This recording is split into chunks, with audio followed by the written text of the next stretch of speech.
Gracias por estar aquí.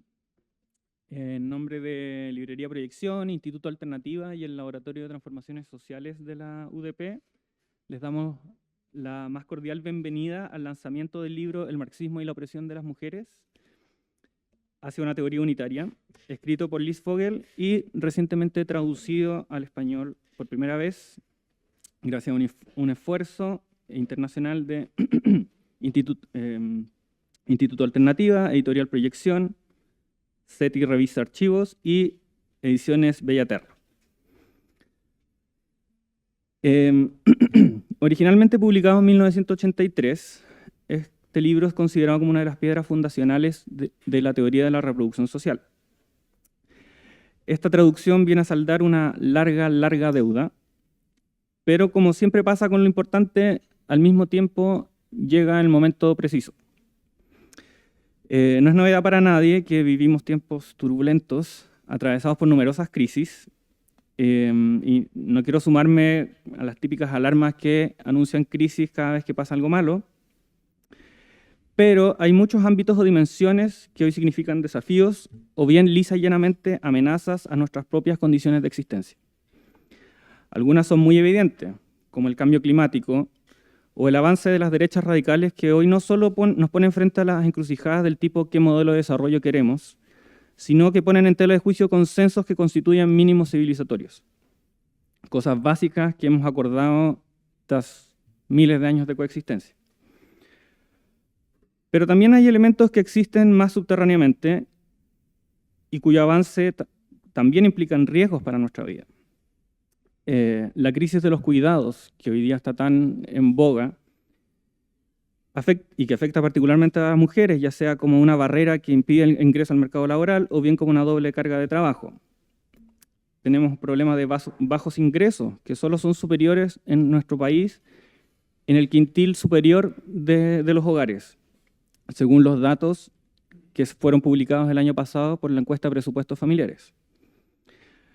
La baja en caída libre de las tasas de natalidad y fecundidad, los problemas de salud mental, los problemas de las pensiones, etc. Todas aristas de lo que hoy se entiende como una crisis de reproducción social.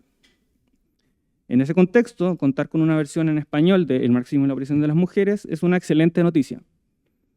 Lo es para la academia, para seguir alimentando y nutriendo una discusión que nos debiera preocupar a todos, y lo es también para un proyecto de izquierda, en tanto entrega elementos para imaginar nuevos horizontes y pensar líneas de acción frente a un problema que está lejos de ser identitario o de minorías, como a veces se pretende decir.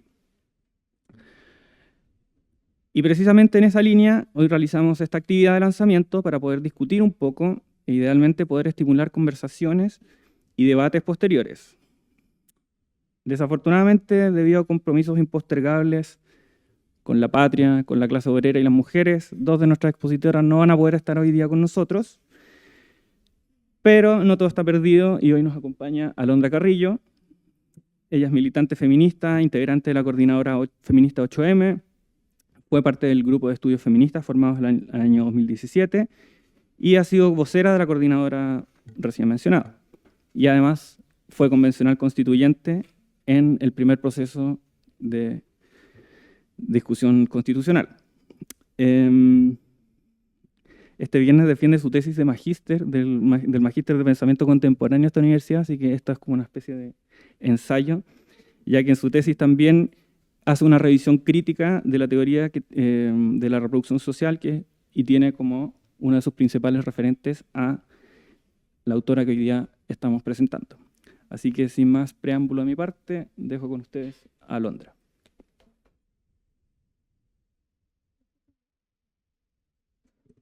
Ahí sí. Hola, buenas noches. Gracias por haber venido. Un día lunes a esta hora está chispeando afuera, ojalá no se ponga a llover. Primero quería darle las gracias primero a Carlos Wagner, el traductor de este libro, que después de años de concienzudo trabajo nos ha permitido contar con la primera y única versión en castellano de una obra que hace mucho rato muchas de nosotras queríamos leer y que ojalá a muchas de ustedes también y a muchos de ustedes también le den muchas ganas de leer. Quería agradecer a la editorial Proyección, al Instituto Alternativa y Bellaterra, que no están acá, por el ejercicio editorial de poner a disposición este libro en un trabajo de edición transfronteriza.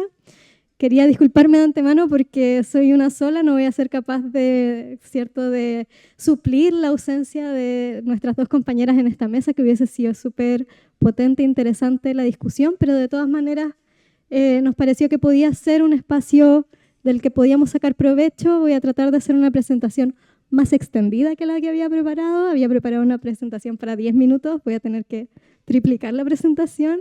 Pero hay mucho que decir de este libro, así que espero poder lograrlo. Y también de antemano les digo que después de la presentación vamos a tener un espacio para conversar, para hacer preguntas y para discutir un poquito sobre este libro. Lo primero que les quiero contar es un poquito cómo fue el contexto de republicación de esta obra. Esta es una obra que fue publicada en 1983, pero que pasó prácticamente desapercibida desde el momento de su publicación en los círculos de discusión feminista y en la academia. Una de las razones que se atribuye a eso es que el libro de alguna manera llegó tarde, ¿no? O sea, había habido un efervescente movimiento feminista previo en el norte global, en Estados Unidos, en algunos países de Europa, que tuvo su auge a finales de los 60 e inicios de los 70 y que ya para el año 83 estaba bastante debilitado, ¿no? Y por lo tanto, de alguna manera llegó sin que hubiera nadie para recogerlo, y fue recogido más o menos 3 décadas después. El año 2013 fue republicado en un esfuerzo editorial de una editorial que se llama Historical Materialism, y por el trabajo de recuperación de algunas feministas socialistas que persistentemente, pese a la caída del muro de Berlín, la destrucción de los socialismos reales, la idea de que habíamos llegado al fin de la historia, que el capitalismo y su fase neoliberal era el único horizonte de sociedad posible, pese a eso, siguieron insistiendo, ¿no? En un momento de derrota global de proyectos transformadores y en un momento de reorganización mundial. Y en esa insistencia recuperaron este libro. Y lo recuperaron también para ponerlo en discusión después de que se gatilló la crisis del 2008, una crisis capitalista que hizo a las izquierdas del mundo volver a tomar la delantera en preguntarse acerca del capitalismo, de su tendencia permanente hacia la crisis, y que hizo también que al interior de los espacios de izquierda se empezara a retomar una discusión histórica sobre, bueno, cuál es la relación entre ese ordenamiento capitalista en crisis y las diversas formas de opresión y de violencia que no necesariamente aparecen en una noción reducida del capitalismo, que lo piensa como un orden netamente económico, ¿no? En ese contexto es que este texto aparece. Y aparece también en una discusión interna de las izquierdas que estaba, y yo diría, sigue hasta ahora, más o menos tensionada en torno a dos posiciones muy fuertes. Una posición que respecto de la relación entre la opresión de género y el capitalismo, nos dice que para el capitalismo es irrelevante la opresión de género, que el capitalismo bien podría existir sin dominación de género, sin opresión de género y sin violencia patriarcal, porque de alguna manera los avances en derechos conquistados por el movimiento feminista en estas décadas, la independencia relativa de las mujeres cada vez mayor, parecieran decirnos que para el capital más o menos queda lo mismo, si es que hay o no hay opresión de género, que podría existir perfectamente sin ella y que podría existir perfectamente sin ninguna opresión social, ¿no? Esa idea ha sido nombrada como la idea del capitalismo indiferente. O sea, el capitalismo le puede dar más o menos lo mismo. Hoy, que ya han pasado 11 años desde la republicación inicial de este libro en inglés, con los movimientos globales de la ultraderecha conservadora y reaccionaria que tiene la agenda de género como una de sus principales agendas, podemos ver de manera muy patente que una tesis como esa se queda muy corta para explicar la realidad, ¿cierto? Parece que hay algo de la opresión de género, que hay algo de la opresión sexual, que a los defensores más acérrimos del ordenamiento capitalista les importa, y les importa extremadamente, ¿no? O sea, es una parte neurálgica de su programa internacional y de su programa global de ataque a las condiciones de vida de la clase trabajadora mundial. Lo pasa acá, pasa en Argentina, vimos a Milei, ¿cierto?, cerrar el Ministerio de la Mujer esta semana, o la semana que recién pasó. Lo vemos en la internacional reaccionaria que tuvo lugar en Madrid hace solo un par de semanas y en los contenidos que ahí fueron prioritarios y preeminentes. Entonces, por una parte tenemos esa respuesta histórica de las izquierdas que conciben que lo único importante para el capital en última instancia es la explotación, y la explotación entendida de una manera sumamente restringida, ¿no? O sea, como algo casi que pasa entre un obrero sin género, sin historias de racialización, sin una localización geográfica específica, y un empleador igualmente descarnado, ¿no? Ya tenemos esa. Y la otra posición, que es muy fuerte, y yo diría que es de hecho hoy día la principal posición que sostienen las izquierdas y los feminismos de izquierda, es que por una parte podemos entender la explotación capitalista como una opresión de clase, como una explotación de clase, y por otra parte podemos entender el sistema que organiza la opresión de género. Y ese sistema que organiza la opresión de género, el que lleva a que la educación sea sexista, ¿cierto?, el que lleva a que haya violencia patriarcal de manera sistemática en un continuo a lo largo de nuestra vida, etcétera, corresponde a un sistema propio. Y que ese sistema es diferente del sistema capitalista y entra en relación con él. Y ese sistema propio tiene un nombre, ¿cierto? El patriarcado. Y que patriarcado y capitalismo son dos sistemas diferentes que se relacionarían entre sí. Y que el capitalismo sería el sistema que organizaría las relaciones de clase y el patriarcado el que organizaría las relaciones de género. Esa idea es una idea muy extendida. Diríamos, hoy día es quizás la principal idea que incluso sostiene el movimiento feminista de izquierda en nuestro país, ¿no? La necesidad de recuperar este libro y de reeditarlo es cuestionar esa idea. Es decir, ante una crisis capitalista, ante una crisis mundial que se manifiesta como una crisis ecológica, como una crisis de las relaciones coloniales, lo estamos viendo ahora, ¿cierto?, desplegarse con el genocidio en Gaza de manera muy patente, pero lo podemos ver históricamente, ¿cierto?, en las formas de lucha colonial y anticolonial de las últimas décadas, que la racialización, que la opresión racializada en nuestros pueblos, que la división al interior de la clase trabajadora en función de vectores racializados de diferencia, que la opresión de género, son todas cuestiones que tenemos que observar integralmente para entender cómo funciona concretamente la acumulación capitalista. O sea, la acumulación capitalista no es un proceso separado de las relaciones entre los sexos de nuestra sociedad, no es un proceso que podamos distinguir y separar y aislar, ¿cierto? Y que tengamos que pensar como en paralelo a los procesos de opresión de género, de opresión racializada o coloniales. Esa idea de que necesitamos una forma de entender cómo funciona la acumulación capitalista y la crisis en la que ha entrado en los últimos años es la idea que está a la base de la republicación de este libro. Necesitamos una idea más concreta de lo que es la clase trabajadora y de por qué la clase trabajadora está atravesada por la opresión de género en su interna. ¿Por qué hay jerarquías al interior de la clase trabajadora sobre la base del género?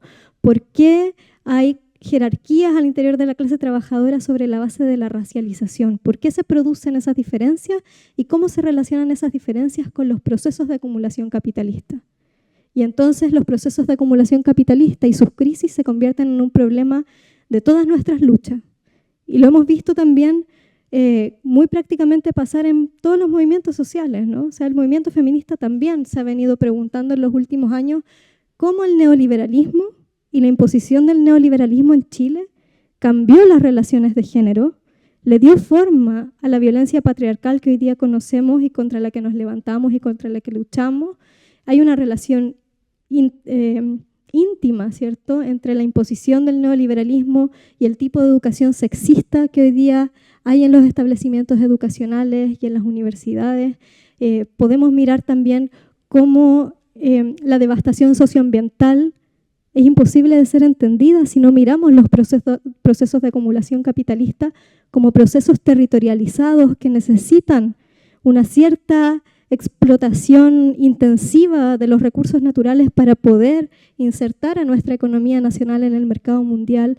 Y entonces esta idea de que la acumulación capitalista tiene que ser pensada de una manera más robusta y más detallada y a partir de todas las opresiones que constituyen a nuestras sociedades es la idea principal de este libro. Y que para eso necesitamos una idea que supere la idea de que hay un montón de sistemas unos al lado de los otros y que pueda permitirse pensar en el sistema general de organización de nuestra vida, ¿cierto?, de nuestros países, de la economía mundial, que es la que hoy día determina también la economía de cada uno de nuestros espacios nacionales. Ese es el contexto de republicación de este libro, más o menos, ¿cierto? Y por eso este libro también va a ser tan útil, creo yo, para nuestro movimiento. Después voy a profundizar un poquito en cuáles son los aportes específicos de este libro en particular para hacer ese ejercicio de comprender de una manera compleja la acumulación capitalista. Pero antes les voy a contar un poco más sobre este libro. Este libro fue escrito entre 1970 y 1983. Es el resultado de un trabajo súper largo que hizo su autora. Su autora se llama Liz Vogel, es una historiadora del arte, feminista, estadounidense. Ella participó del movimiento por los derechos civiles en su juventud más temprana y luego participó en el movimiento feminista de Estados Unidos. Yo no sé si ustedes saben un poquito cómo fue la emergencia del movimiento feminista en Estados Unidos en los 60 y 70, pero se parece harto a nuestro propio movimiento de los últimos años en Chile. Es un movimiento que surgió a partir de pequeños grupos de toma de conciencia que se fueron multiplicando en Estados Unidos y de un ejercicio militante de las feministas socialistas que también al interior de sus propios partidos y de sus propios espacios de organización empezaron a desnaturalizar, a romper la normalidad de sus vidas como mujeres en esa militancia y en esa sociedad, ¿no? En un contexto donde cada vez más mujeres ingresaban al mercado del trabajo, en un contexto en el que la estructura familiar estadounidense que había construido esta imagen del salario familiar empezaba a contradecirse con la realidad concreta de muchas mujeres que ya no eran esa ama de casa que nos podemos hacer la idea de los años 50 en Estados Unidos, sino que trabajaban asalariadamente y además se llevaban la carga del trabajo en el hogar. Y es un movimiento feminista en el que también poco a poco comienza a abrirse la grieta que tiene tan marcadamente la sociedad estadounidense, que es la grieta de la racialización, ¿cierto? O sea, cómo la experiencia de las mujeres blancas de opresión de género es también diferente a la experiencia de las mujeres de la clase obrera negra, racializada, afrodescendiente en Estados Unidos. Y es en ese contexto en que Liz Vogel empieza a leer a los principales autores del socialismo, ¿sí? Y empieza a formarse en el marxismo. Es en ese contexto, en el contexto de su participación en el movimiento feminista. Y para el momento en el que ya ella publica este libro, el movimiento feminista que se había desarrollado en Estados Unidos tenía dos líneas fundamentales de debate. Una línea fundamental de debate que se había dado era lo que se llegó a llamar como debate sobre el trabajo doméstico. Muchas feministas buscando una explicación acerca de la opresión de las mujeres en las sociedades contemporáneas en ese momento, llegaron a formular una pregunta, que era: ¿cuál es la raíz económica que tiene la opresión de las mujeres en estas sociedades capitalistas? Y lo primero que hicieron fue mirar la familia y cuál era el trabajo específico que hacían las mujeres en la familia.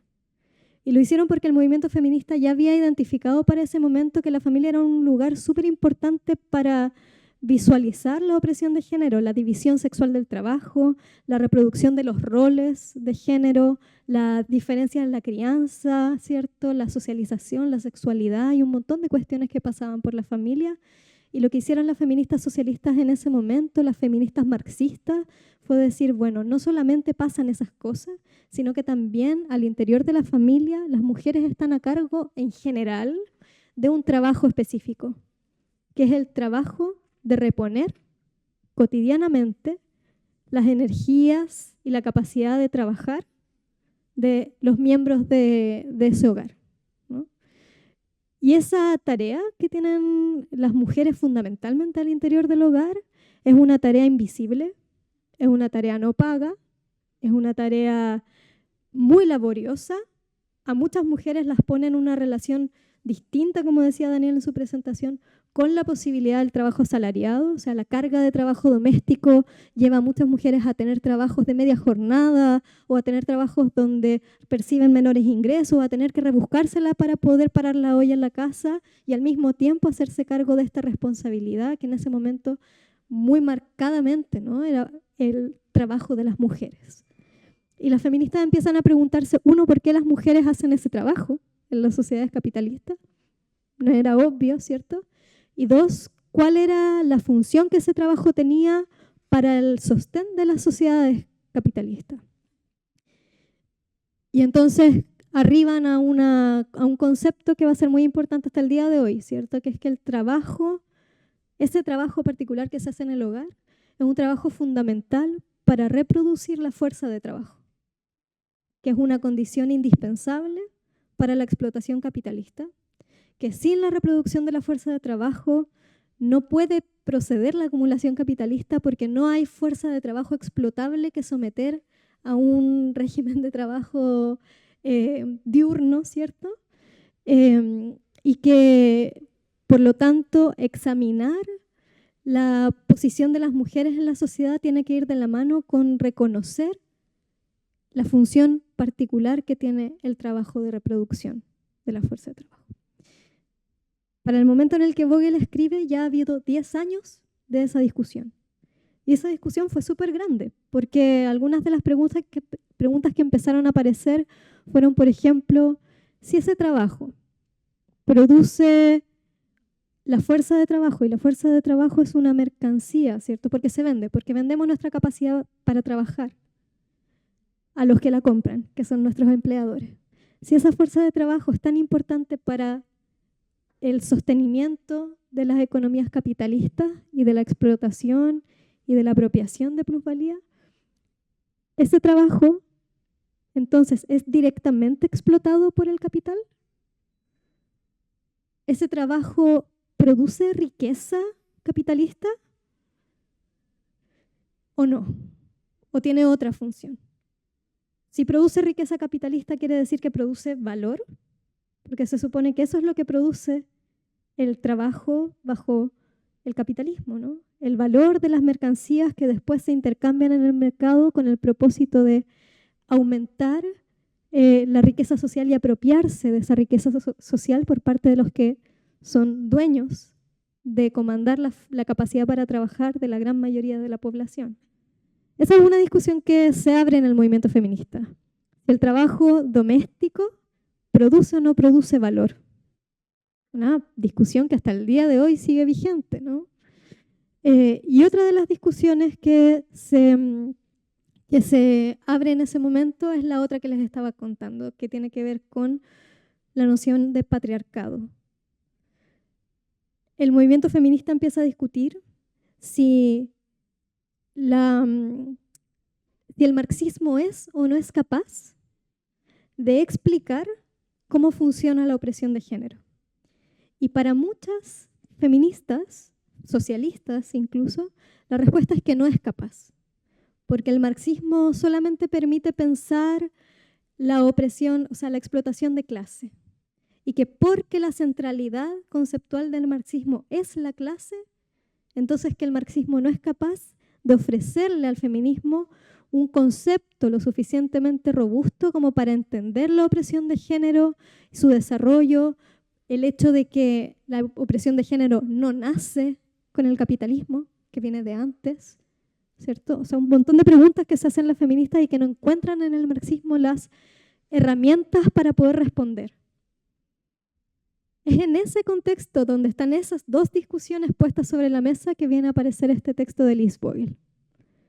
Y el texto de Lise Vogel, a diferencia de todo lo que se había escrito, de gran parte de lo que se había escrito para ese momento, dice algo que hasta el día de hoy, desde mi punto de vista, es bastante polémico. Lo que dice es que las feministas han buscado en la obra de Marx y de Engels particularmente, pero también en la tradición histórica del movimiento socialista, en otros autores que vinieron después, ha buscado la respuesta a las preguntas contemporáneas del movimiento de mujeres y del movimiento feminista.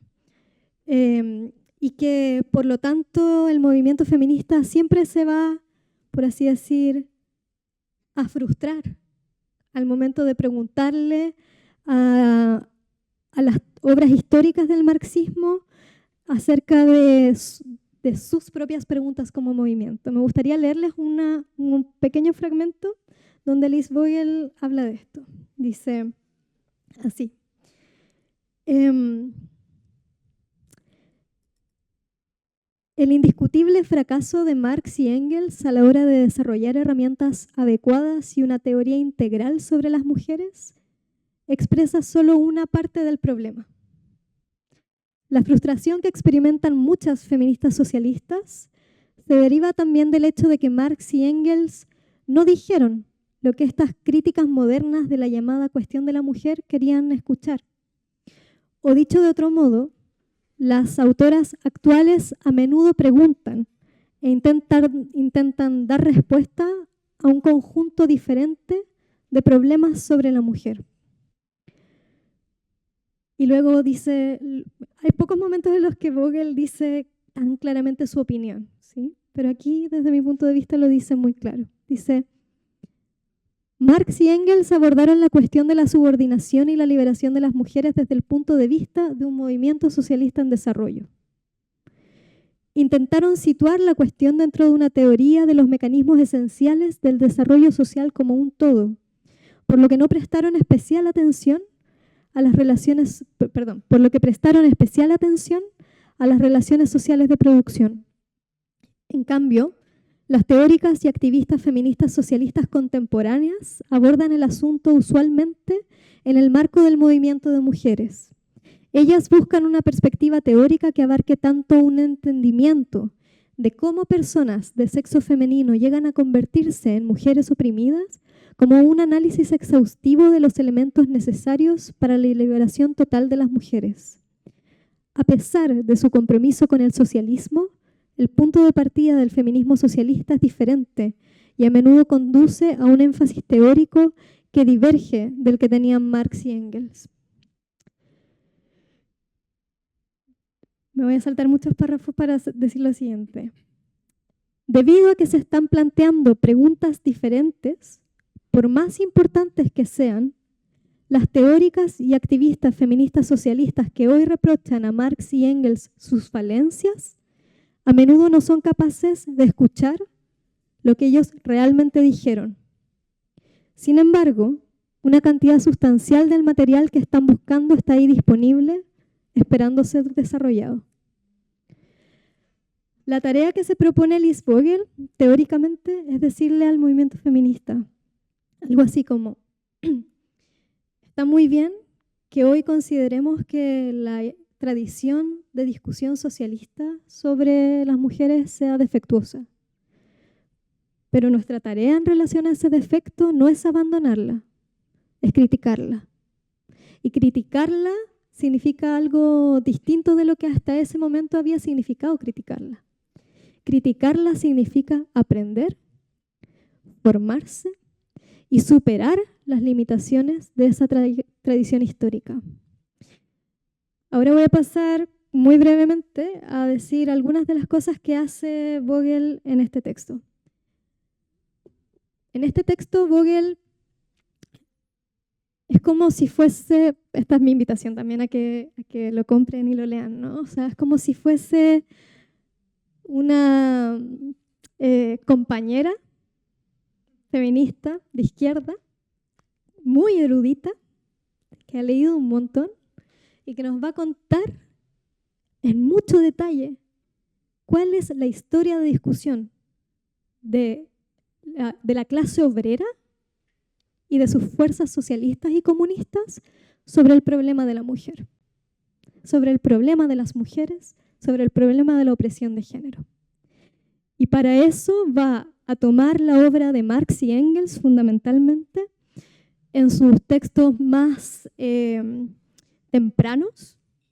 Va a tomar la ideología alemana, la va a leer, nos va a contar de qué se trata y la va a criticar. Va a leer y va a discutir el origen de la familia, la propiedad privada y el Estado de Engels. Nos va a decir qué escribió Engels ahí, de qué se trataba esa obra y cuáles eran sus problemas y limitaciones. Nos va a contar cuál fue el debate de la Segunda Internacional sobre las mujeres. ¿Cuál fue el debate que tuvo Clara Zetkin en el contexto de la Segunda Internacional? ¿Qué fue lo que ella fue a proponer ahí? ¿Y cuáles eran los problemas del planteamiento de Clara Zetkin, por ejemplo? Pero también cuáles eran sus aportes. Nos va a contar por qué sería interesante para las feministas socialistas que se preguntan por la revolución y por la transformación social de toda la sociedad, para todas las personas de la sociedad y también para las mujeres específicamente, por qué es importante leer lo que Lenin tenía que decir sobre la cuestión de la mujer, algo que hoy día para nosotras podría ser como, no aparece, ¿cierto? Pero para ella era muy importante, porque lo que estaba tratando de mostrar en esa recuperación y en esa lectura era, por ejemplo, cuando la Segunda Internacional, cuando la discusión del movimiento obrero empezó a separar aguas entre las fuerzas revolucionarias y las fuerzas reformistas, ¿qué pasó con el problema de la cuestión de la mujer? ¿Cómo el reformismo afectó a la comprensión socialista sobre la cuestión de las mujeres? Son preguntas políticas relevantes, porque son momentos en los que el movimiento obrero enfrentó preguntas que nos hemos vuelto a hacer muchas veces, ¿no? O sea, si la transformación de la sociedad capitalista va a proceder por una serie de reformas acumulativas que nos van a ir acercando progresivamente a una sociedad socialista o a una sociedad radicalmente diferente que la sociedad capitalista que hemos conocido, o si es necesaria la revolución para la transformación de las sociedades capitalistas. ¿Y por qué una posición y otra tienen concepciones diferentes sobre la cuestión de las mujeres? ¿Y por qué eran particularmente las revolucionarias las que defendían la importancia de la cuestión de las mujeres en el movimiento obrero? ¿Y por qué las militantes más radicales del Partido Socialdemócrata Alemán eran las mujeres? O sea, ¿cuál es ahí la relación entre las dos cosas?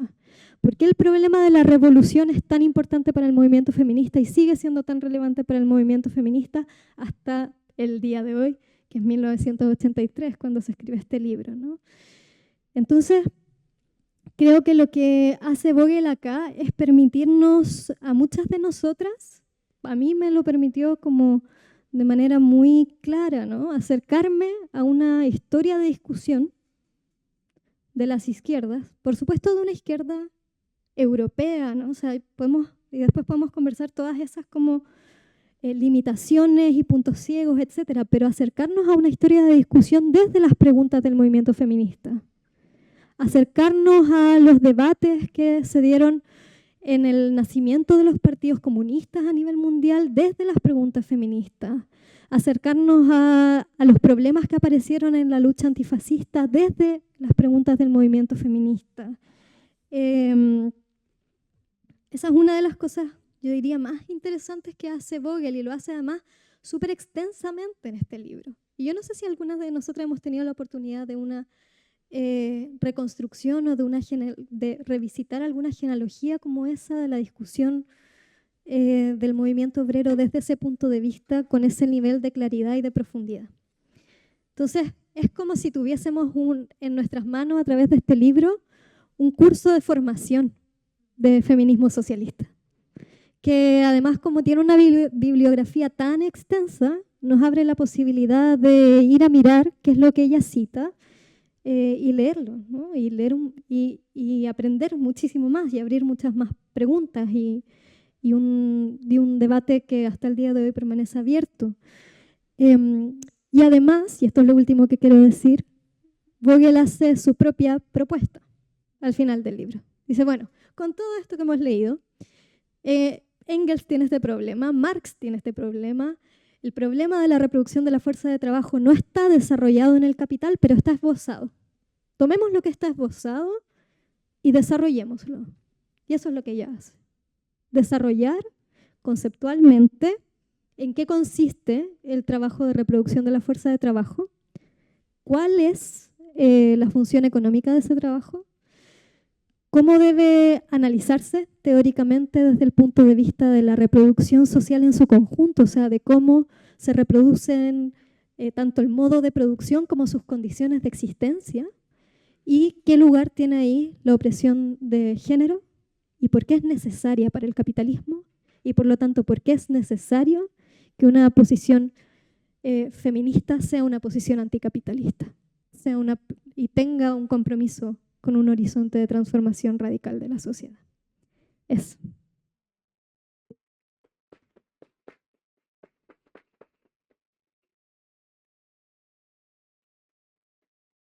Muchas gracias, Alondra.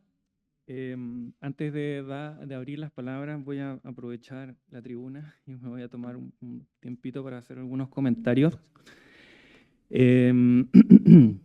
Primero que nada, bueno, muchas gracias por la presentación. El libro está a la venta ahí para quienes quieran adquirirlo posteriormente.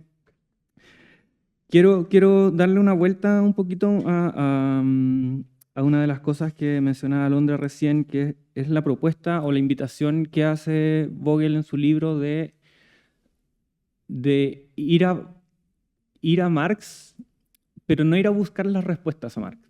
O sea, volver a Marx, pero no esperando encontrar ahí las respuestas. Que es una cuestión que de repente puede sonar un poco obvia, pero que no es tan obvia. No es tan obvia en contextos donde a veces hay quienes piensan que mientras más apegado al libro, mientras más apegado a la cita exacta, se es más de izquierda, se es más transformador. Y no es así, efectivamente.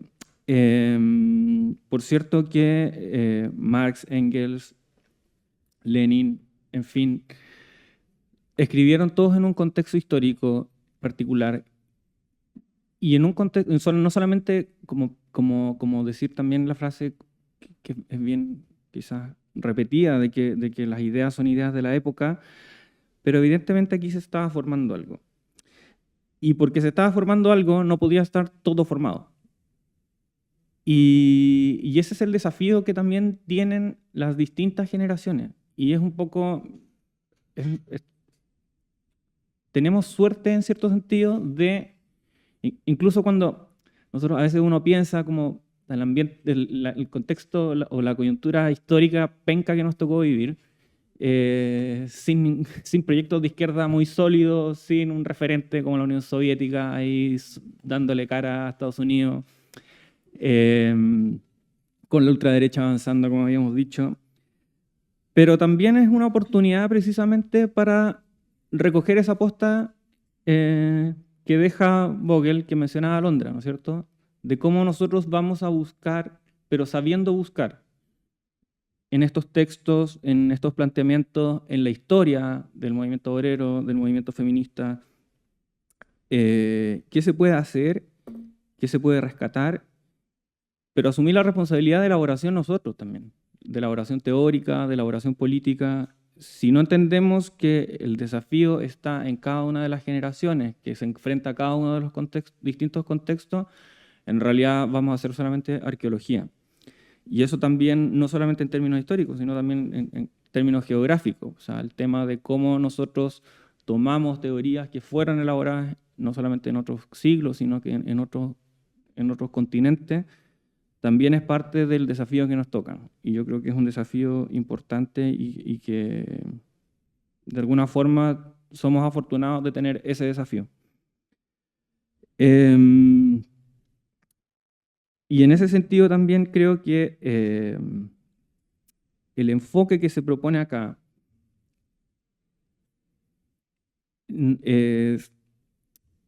permite o invita a hacer algo bien, o sea, no sé si radical, pero bueno, quizás sí, no sé, pero bien atrevido, que es superar esta distinción como capitalismo por una parte, patriarcado por otra, pero no solamente superarla en términos de concepción o de cómo concebimos teóricamente el mundo, ¿no es cierto? Sino también yo creo que es una invitación a superarlo un poco en términos de, de nuestros temas de interés político y académico.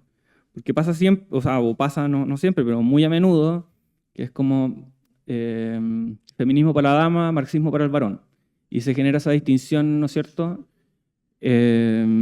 en lo que hacemos, en lo que nos dedicamos, en lo que nos interesa, en lo que queremos estudiar. Y precisamente este libro y este enfoque supera un poco, o nos invita a superar esa idea, ¿no es cierto? El feminismo o los problemas de la opresión de la mujer es un problema que concierne a la izquierda en general, al marxismo como perspectiva teórica, y viceversa, ¿no es cierto? El marxismo, la opresión de clase, es un problema que atañe al feminismo también. Entonces creo que hace esa invitación a superar esa distinción de que siempre en los temas de discusión del marxismo en general veamos puros hombres y en feminismo veamos a puras mujeres. Y lo último, como una cuestión, como una deriva que ha tomado una discusión que se menciona y que mencionaba respecto a la discusión en torno a la creación del valor del trabajo no remunerado. Y que lo quiero plantear como quizás un poquito provocación, que esa discusión, si bien, bueno, abierta o no, o sea, sigue abierta, creo que la perspectiva de la reproducción social permite un poco abordarla de una manera elegante y que no nos perdamos en el infinito si crea o no crea valor capitalista, en tanto es un trabajo que contribuye a la reproducción del todo social, y entender también que el capitalismo escapa y la reproducción del capitalismo escapa por mucho a simplemente la creación de plusvalía, o sea, la generación de plusvalía, la creación de valor, y que es una larga tradición de marxistas y feministas han contribuido y nos han hecho mirar al trabajo doméstico, al Estado, en fin. Pero algo que quería poner sobre la mesa, en el fondo, es frente a esa discusión o la pregunta de si este trabajo crea o no valor, ha habido una respuesta oficial, si se quiere, del mundo, de los organismos internacionales que representan como el consenso mundial, a efectivamente valorizar económicamente ese trabajo. Y hoy día existen métodos y se puede saber y se puede calcular cuánto correspondería ese trabajo si se añadiera, por ejemplo, al PIB. Y en general es como un 20%, que es mucho y es un buen ejercicio para visibilizar lo importante del trabajo, pero también, y que hay como, mi inquietud al menos, cómo avanzar después de eso, o si eso es la respuesta que estábamos, si era la respuesta o la solución que se buscaba en su momento. El momento en que efectivamente el trabajo no remunerado era muchísimo más invisible de lo que actualmente es. Y una sola cosita, última, es no pensar este problema como un problema también particular o de países como del tercer mundo, subdesarrollados. Lo que mencionaba Londra al principio, como de la necesidad de la opresión de las mujeres como parte de los requerimientos capitalistas, no solamente se ve en el ensañamiento de los movimientos de ultraderecha hacia la agenda de género, sino en cuestiones estructurales como las diferencias de uso del tiempo, que si uno ve datos, se mantienen en Europa también. Las diferencias entre de género en el uso del tiempo, el trabajo, en el tiempo que se dedica al trabajo no remunerado, no es un problema solamente de nuestros países en Latinoamérica, es un problema del mundo desarrollado también, y eso nos da cuenta de que es una cuestión mucho más estructural de lo que a veces quisiéramos admitir. Así que eso, yo ya no hablo más. Se abre la palabra a quienes quieran opinar, dar algún punto de vista, poner algo en discusión. La idea es que conversemos un poquito. Hay tiempo porque como faltaron 2 expositoras, entonces pueden darse la licencia de más de una pregunta, tengo un comentario. Pero con moderación, por favor.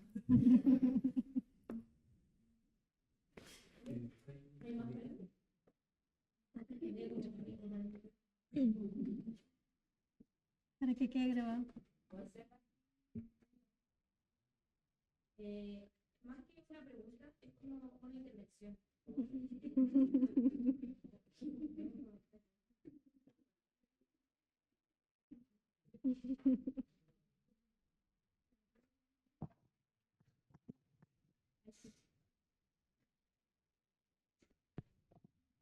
Ya, ahora sí, ahora sí.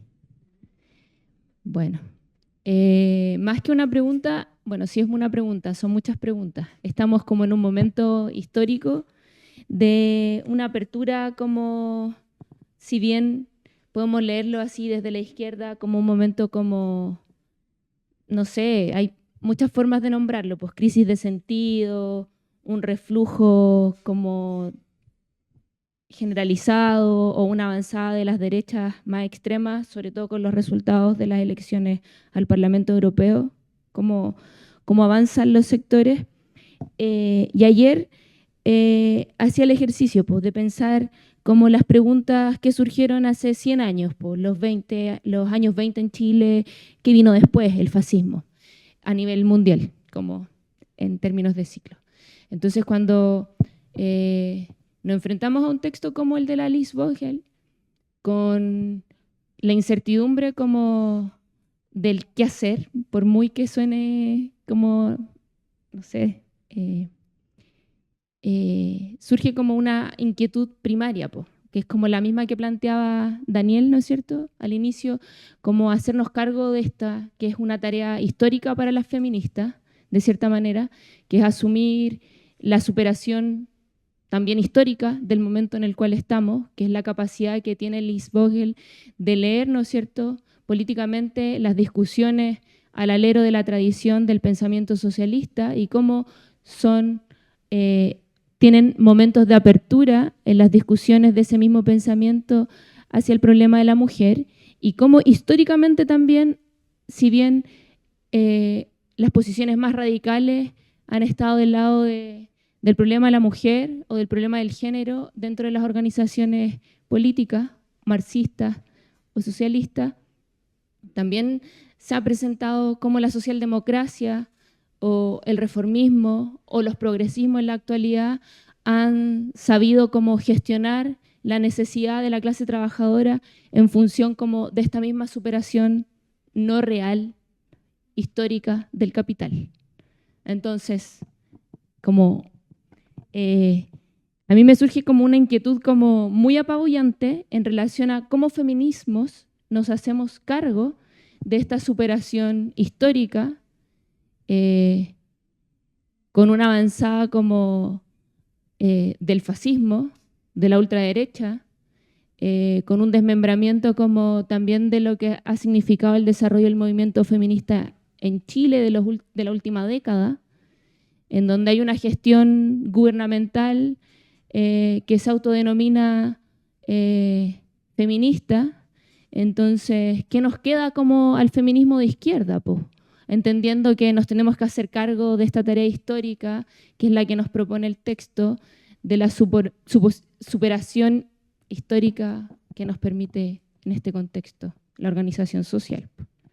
Entonces, es como una pregunta genuina que yo tengo, que no tengo respuesta, y que estamos aquí, pues, ¿cómo nos vemos las caras? ¿Cómo nos organizamos? ¿Cómo seguimos pensando futuro?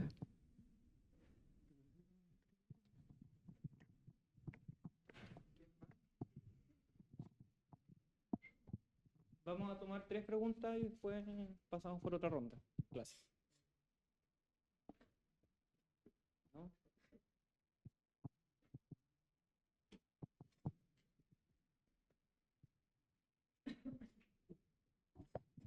Ya. Primero, gracias a ambos por la presentación del libro. Una pregunta básicamente del desconocimiento. ¿Por qué en este caso volver a Alice Vogel, un libro del 83? En el caso, ¿qué de relevante, especial en la discusión de esto que me parece que aparece varias veces, es esta comunión o esta teoría unitaria entre marxismo y feminismo, que aparece en diferentes autores.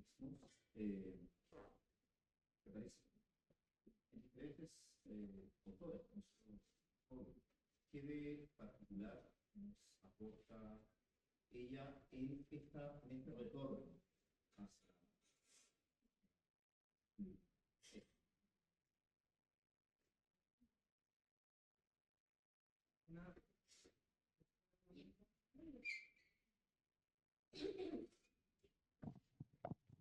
Ahí sí, sí, gracias.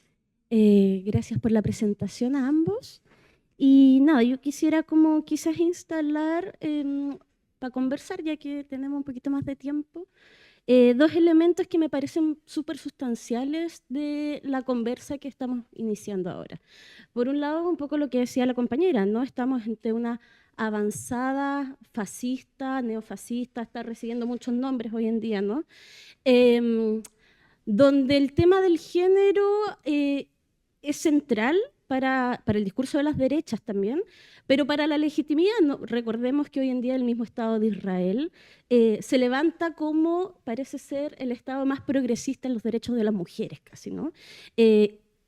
Aun cuando es un etnoestado, es decir, aun cuando está perpetuando el genocidio quizás más grande de los últimos años, aparece como una bandera de lucha como de las mujeres, ¿no? Entonces, es un evento que parece ser importante o distinto a... Bueno, yo hablo fuerte. Distinto a lo que era el contexto del siglo XX, ¿no? Donde los estados más conservadores, más de estas derechas clásicas del siglo XX no aparecían con las banderas de lucha de los derechos LGTBI más como hoy en día lo aceptado. Entonces, tal vez profundizar un poco en esto, en cómo el género y la cuestión de las mujeres también está siendo utilizado hoy en día como elemento legitimador de políticas abiertamente coloniales, racistas, etc. Y por otro lado, quizás aprovechando el contexto, ¿no? Estamos en una universidad, lo decíamos en un inicio, este es un debate académico también, preguntarnos cómo la producción de conocimiento hoy en día en Chile, una academia que parece dividir muy bien las militancias y los activismos de lo teórico, ¿no? Porque la producción teórica va por acá y las militancias van por acá. Cómo este texto también nos invita a recuestionar o a repensar el sentido de la producción de conocimiento para un fin político, ¿no? Sin tanta vergüenza decir, sin tanta vergüenza decir que la producción de conocimiento es política. Cuando pareciera ser, y pienso específicamente en el caso chileno, específicamente en el caso chileno, ¿no? La producción de conocimiento y la academia en términos de género avanza hacia cada vez más pensar en la diferenciación, ¿no? En la diferencia y la diferencia. Y acá estamos pensando precisamente lo contrario, ¿no? Como una teoría unitaria nos puede permitir pensar en el capitalismo como condición de posibilidad de otras opresiones. Entonces, en ese sentido, cómo se nos devuelve también para la academia pensar en la teoría unitaria hoy en día. Eso.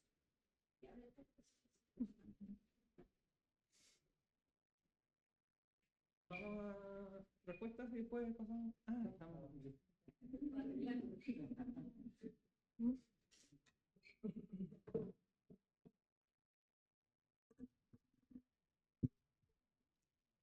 Ya.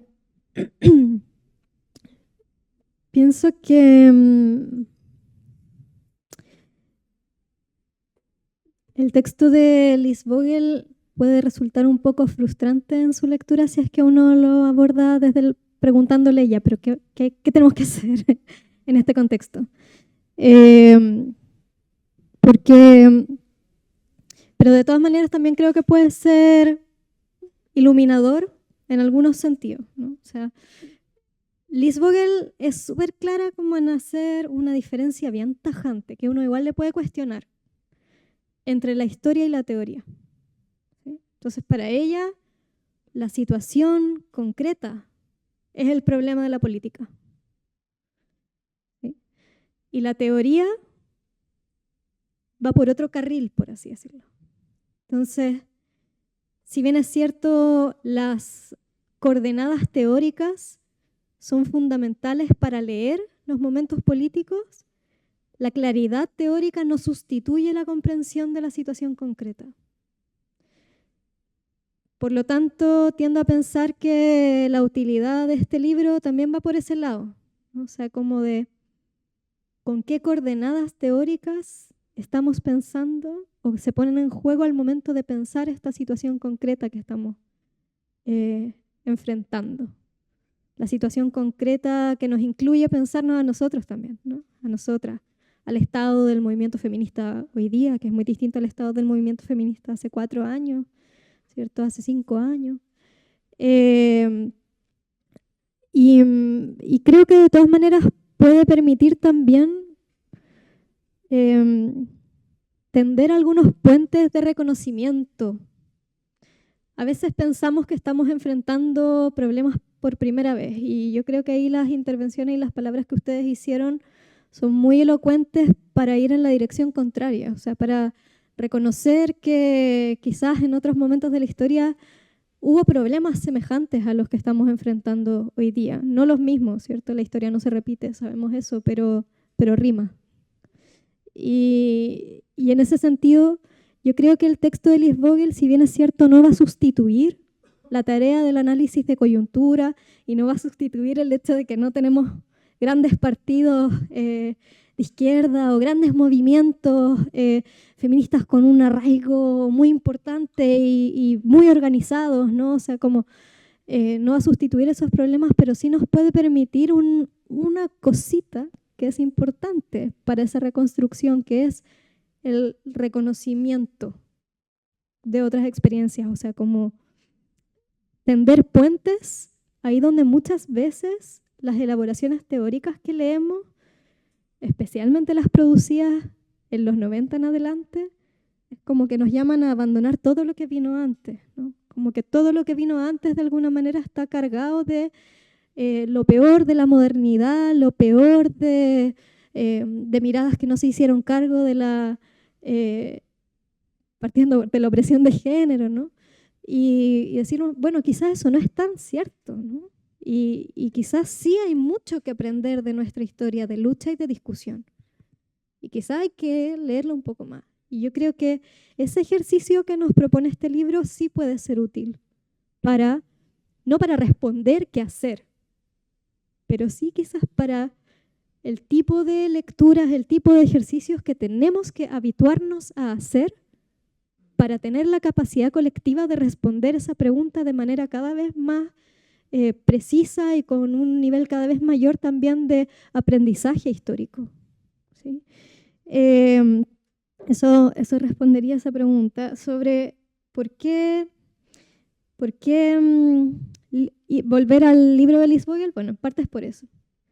En parte es por eso, en una parte muy importante para mí, pero también porque creo que Liz Vogel nos dice algo así como: ¿hay algo útil en volver a leer a Marx siendo feministas? O en leerlo por primera vez también, porque nos permite mirar desde el punto de vista de la reproducción social total, ¿no? O sea, de cómo funciona esta sociedad capitalista. Esa pregunta nos la hace, se la hace Marx y nos la podemos hacer nosotras también estudiándolo, leyéndolo. Y yo creo que por algo parecido está bueno leer a Vogel, ¿sí? Porque ella también lo que dice es como, bueno, el feminismo no tiene solamente la tarea de entender la opresión de las mujeres y de describirla. La sociedad capitalista es un problema feminista. La acumulación capitalista es un problema feminista. La revolución es un problema feminista. El devenir de un movimiento obrero descompuesto y fragmentado y desarticulado es un problema feminista. Y por esa misma capacidad que ella tiene de reponer esa pregunta por la totalidad, es que yo creo que ya vale la pena leerla hoy día, en que esa lectura es tan urgente y necesaria. ¿Sí? Y lo último, sobre la pregunta que hacía la compañera, que eran dos, como efectivamente hoy día la cuestión de género no tiene una relación unívoca con la crisis capitalista. O sea, hay sectores que acumulan atentando contra los avances en derechos, etc. Y hay sectores igualmente reaccionarios que acumulan con el pinkwashing, ¿no? Ahí Ailín Torres, que es una feminista de izquierda cubana, yo creo que lo dijo de una manera súper clara, o sea, como el género es un elemento indisociable hoy día de cualquier programa político. O sea, todos los programas políticos tienen que vérselas con la interpelación feminista y con la interpelación de género y hacer algo con eso. Y en eso también se abre un campo de politización en la que se pone en juego la disputa de la orientación de esos procesos. Por eso es tan importante, por ejemplo, salir a decirlo organizadamente en la calle, poniendo el cuerpo, que Palestina es un asunto feminista. Por eso ha sido tan importante la campaña del No Pride in Genocide, ¿cierto? No hay orgullo en un genocidio. Porque esas dimensiones son hoy día vectores de politización de amplias capas de la población. Y por eso también tienen que ser disputadas por las fuerzas que aspiran a transformar la sociedad y a apuntar más o menos para dónde ir. Y sobre la teoría unitaria y la academia, yo creo que ahí Daniel podría decir más. Yo solo podría decir como... hoy día la academia, por más que lo queramos o no lo queramos, es el principal espacio de formación que tiene la juventud popular que accede a ella, ¿no? Y podríamos tener la idea de que solo los sectores privilegiados acceden a la universidad, pero yo creo que eso sería mentirnos. O sea, en Chile cada vez más sectores populares ingresan a las universidades, a distintas universidades, ciertamente. Las universidades de élite siguen siendo excluyentes, por supuesto que un porcentaje extremadamente alto todavía de los sectores populares no pasan por la universidad, pero yo diría que hoy, más que nunca en la historia de Chile, la clase obrera pasa por la universidad en algún sector. Y por lo tanto, también disputar la matriz con la que esos aparatos ideológicos participan de la formación política de la clase trabajadora es una tarea también. Así que yo ahí aplaudo a las y los que están en la academia y alta tarea tienen, pero no es la mía.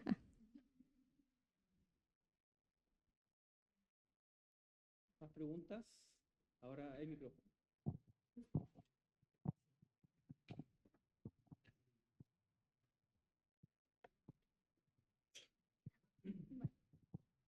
¿Aló? Ahí sí. En realidad es una pregunta muy cortita y es respecto a cuál es la potencia de la teoría unitaria versus las otras teorías que hoy día están en juego dentro de las izquierdas y del movimiento feminista.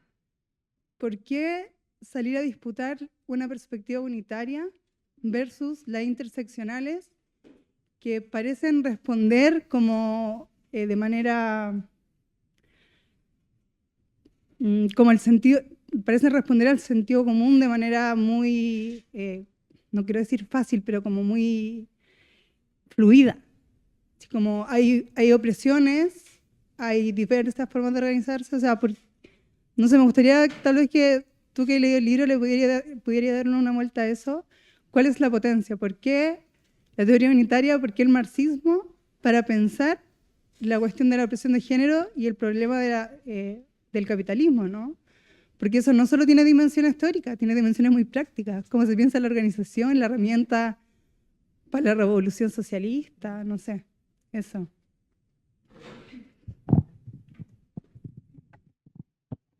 Sí, yo tenía una pregunta muy similar, pero antes quizá un comentario que estaba pensando que me parece muy interesante pensar el paralelo de que haya sido publicada en el 83 y que haya sido también en el 83 donde un grupo de feministas socialistas en Chile saliera como a levantar el movimiento feminista en plena dictadura y pensar cómo en el fondo la democracia o la posibilidad de ella era también una pregunta feminista y una tarea feminista, pero mucho más que solamente la democracia en el sentido quizás burgués, y creo que ahí también me parece como una confluencia muy bella pensar cómo se está pensando desde distintos lugares esta idea de totalidad, porque creo que lo que estaba en juego ahí era también una disputa de la totalidad del problema de una lucha antiautoritaria en Chile. Y tomando lo que decía la Yeca, que yo no sabía, por ejemplo, que Liz Vogel, su primer momento había sido como una activista en el movimiento por los derechos civiles en Estados Unidos, y con eso quiero decir que era una militante del antirracismo. Entonces también quería como doble clic a la pregunta de la Yeca, porque también como activista nos ha pasado que a veces nos faltan las palabras de cómo poder comunicar un feminismo antirracista en momentos donde eso resulta tan indispensable.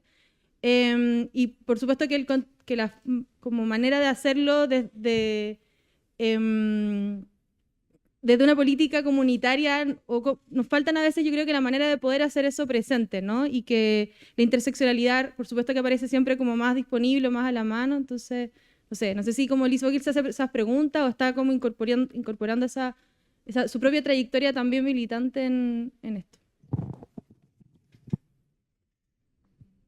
¿Tenemos alguna otra pregunta?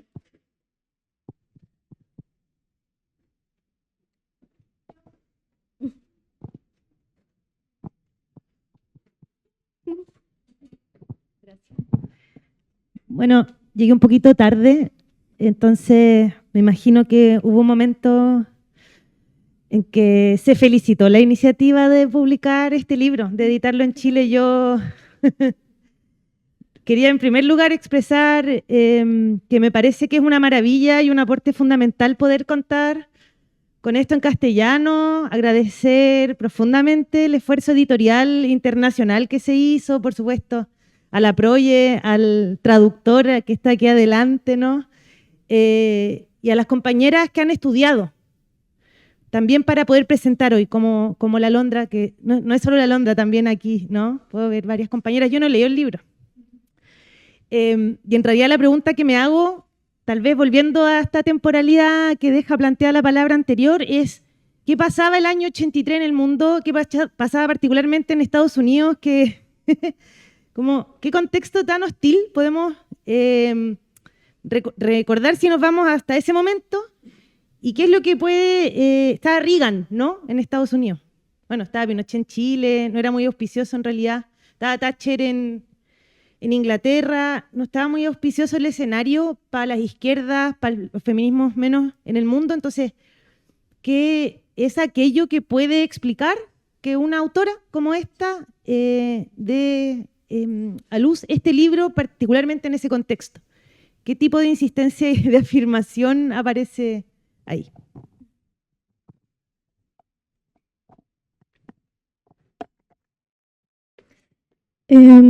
Ya, voy a tratar de ser corta para que no se nos alargue mucho la instancia, pero respecto de la primera pregunta sobre la potencia de la teoría unitaria versus otras perspectivas, como contarles que claro, esta perspectiva es una perspectiva crítica de la que hoy día conocemos como interseccionalidad. Y eso hoy día puede ser polémico, ¿no? Porque la interseccionalidad es la forma, hasta ahora, en que se ha presentado académicamente de manera sistemática la preocupación preeminente, ¿no?, por vectores de jerarquización social diversos y por una conceptualización compleja de lo que es la opresión en las sociedades contemporáneas. Ahora bien, ¿por qué esta perspectiva es crítica? Lo primero que tenemos que despejar no es porque esta perspectiva diga que es irrelevante la racialización o que es irrelevante la diferencia social que puede producir, entre otras cosas, no sé, vivir o sobrevivir en este mundo siendo una mujer empobrecida, racializada, en un país periférico, que ser una mujer blanca en un país metropolitano con un buen trabajo. Por ahí no va la diferencia, y quizás eso es súper importante de rescatarlo, ¿sí? Yo diría que la diferencia pasa más bien en cómo se entienden eso que muchas veces pensamos casi intuitivamente como sistemas de opresión, ¿sí? Y lo que se dice aquí es que asumir que raza o racialización y género y clase son todos sistemas equivalentes entre sí es renunciar a pensar su especificidad. Eso es lo que dice Vogel. Vogel dice en un momento, por ejemplo, algo así como, la voy a parafrasear, ¿no? El género no es equivalente a la raza. Hay que buscar, por una parte, la raíz o la base de la opresión de género y al mismo tiempo preguntarse por la especificidad de la opresión racial.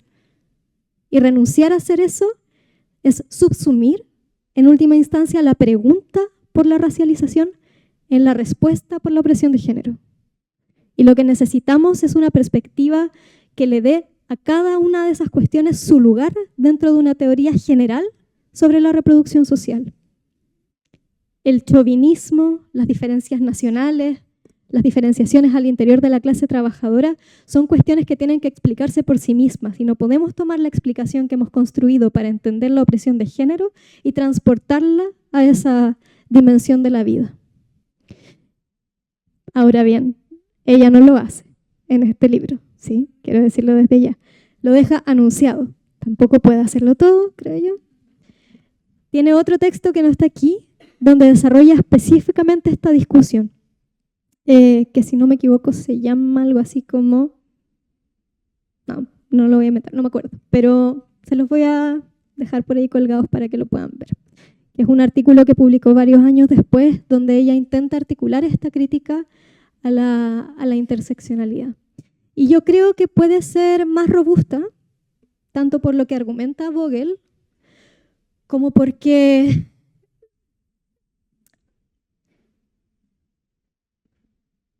yo creo que porque la forma en la que ella está intentando proponer un marco teórico para preguntarse por la constitución de la clase trabajadora,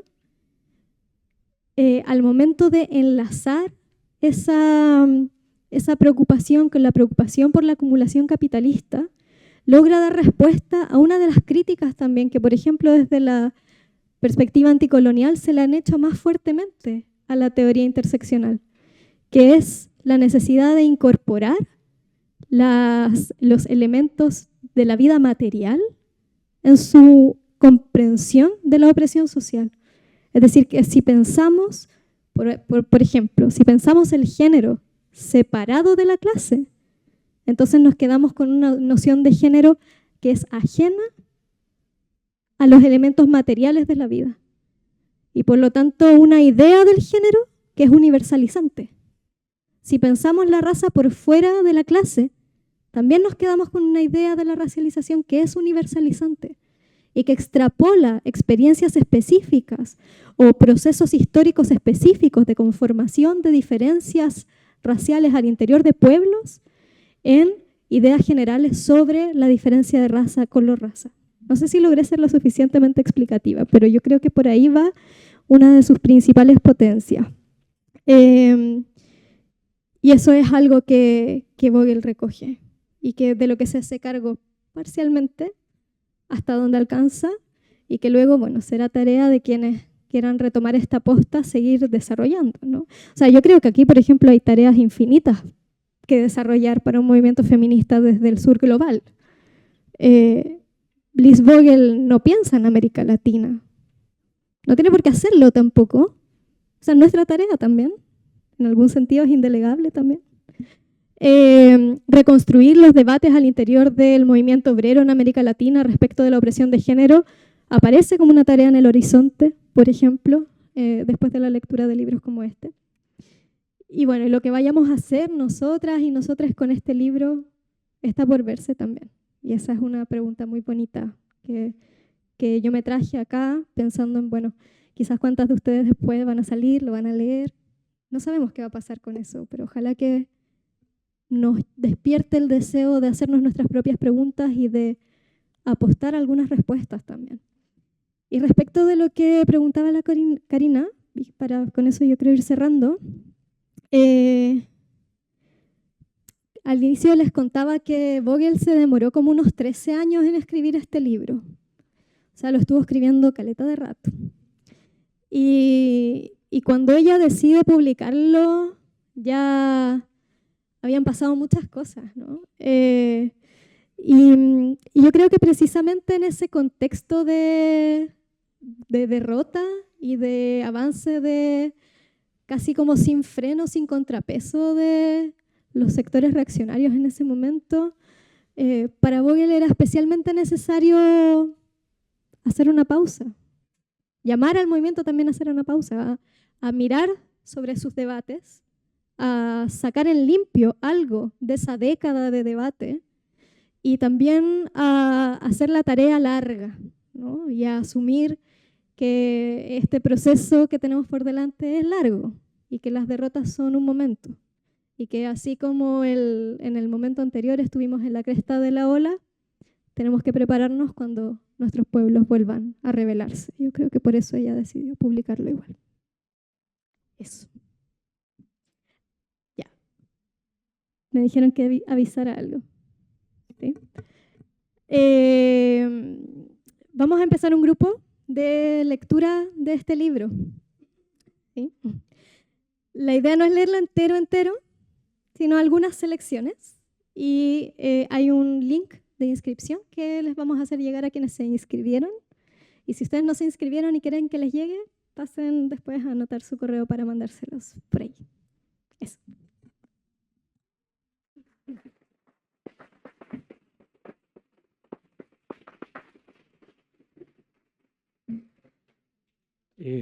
Ya, yo creo que estaríamos entonces.